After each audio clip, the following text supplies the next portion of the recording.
Stalin, Churchill, and a giant YouTube star are all on this day. Welcome to On This Day. Today's date is March 5th, the 10th Thursday of the year. It is the 75th day of winter, and there's only 15 days until spring. I have a friend who is an 8th grade teacher. Actually, she's now the principal at the grade school she went to 35 years ago or so. Anyway, she said that you could see it in the kids' actions and the way they think the closer they got to spring. They would be girl and boy crazy and nobody could concentrate. She said it was horrible. There are no holidays on the calendar today, so why don't we make our own? Today is officially Tell Your Kids Being a Teen Parent Sucks Day. Okay, let's see what else March 5th has given us. 1770, the Boston Massacre happens on March 5th. 5 Americans were fatally shot by British troops in an event that would contribute to the outbreak of the American Revolutionary War 5 years later. So this is what happens. In 1770, the British still were under the impression that America and its people belonged to England. As you can imagine, the Americans weren't keen on this. There's a lot more that goes into that part, but I just broad brushed it, so all the history nerds out there just take it easy on me. Anyway, back on March 5th, 1770, relations between the civilians and the British soldiers were tense already. And then one night, a mob, which apparently they did on a regular basis, formed around a British sentry and started verbally abusing him. Eventually, 8 additional soldiers showed up and were hit by clubs, stones, and snowballs, and pretty much anything else they can get their hands on. In the chaos, they fired into the crowd without being given orders to do so, instantly killing 3 people and wounding others, 2 of whom died later from their wounds. Now, there was a 6th person that died 10 years later. He'd been paralyzed since being shot on that day, and they figure that eventually,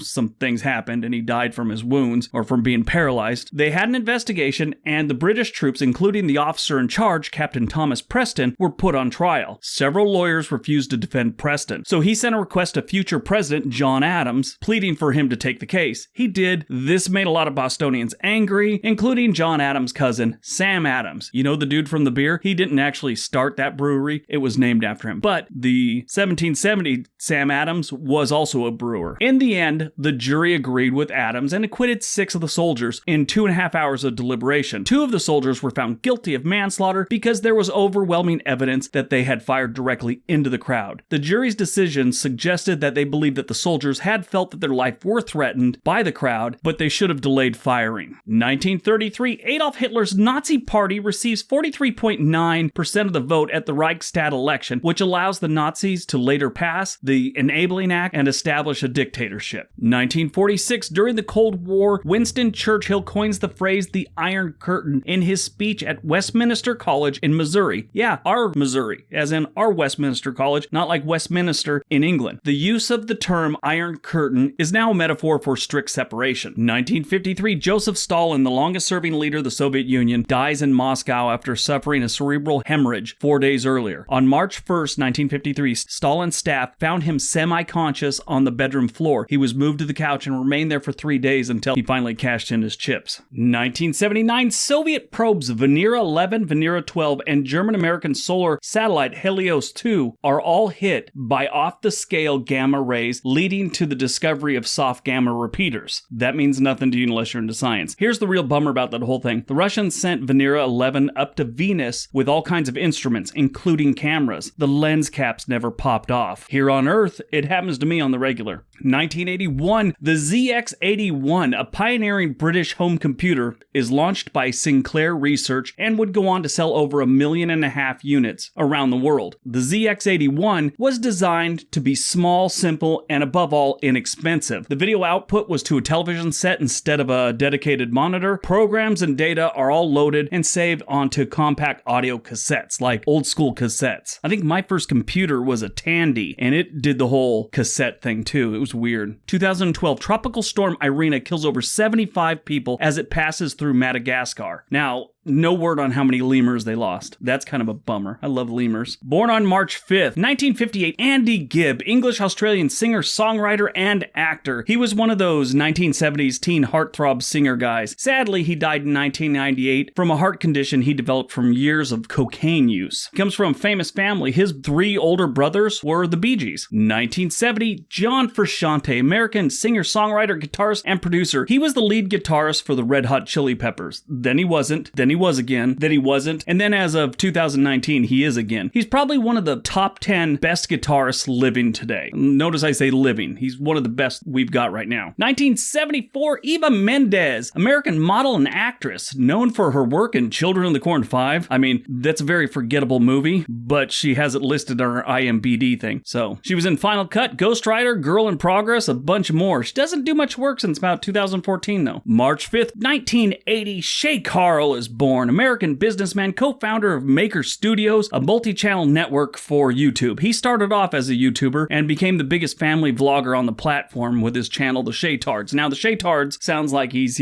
some kind of talking down to mentally disabled people, but it was named after his first video that he made was he put his wife's leotard on she used for dancing and he danced around in it. ShayTards, leotards, get it? Anyway. Died on March 5th, 1963, American country music stars Patsy Cline, Hawkshaw Hawkins, Cowboy Copas, and their pilot Randy Hughes are killed in a plane crash in Camden, Tennessee. Cline was 30, Hawkins was 41, Copas died at the age of 49. 1982, John Belushi, American actor, most famous for being part of the original cast of Saturday Night Live and the Blues Brothers. He died of a drug overdose at the Chateau Marmont on the Sunset Strip in Hollywood. He was only 33. That was a tragic loss. 2014, Colonel Ola L. Mize, American Colonel, Medal of Honor recipient for his action in the Korean War. He died at the age of 82 due to unspecified cancer. Now, what's amazing about this is if you know anything about Medal of Honor winners, they rarely live to see their medal. He did. Made it all the way into his 80s. Good job. Alright, so that's my video. I hope you guys enjoyed it. Don't forget to give it a big thumbs up. If you haven't subscribed and you like what we do here, please subscribe. Everybody have a great day. Be nice to each other.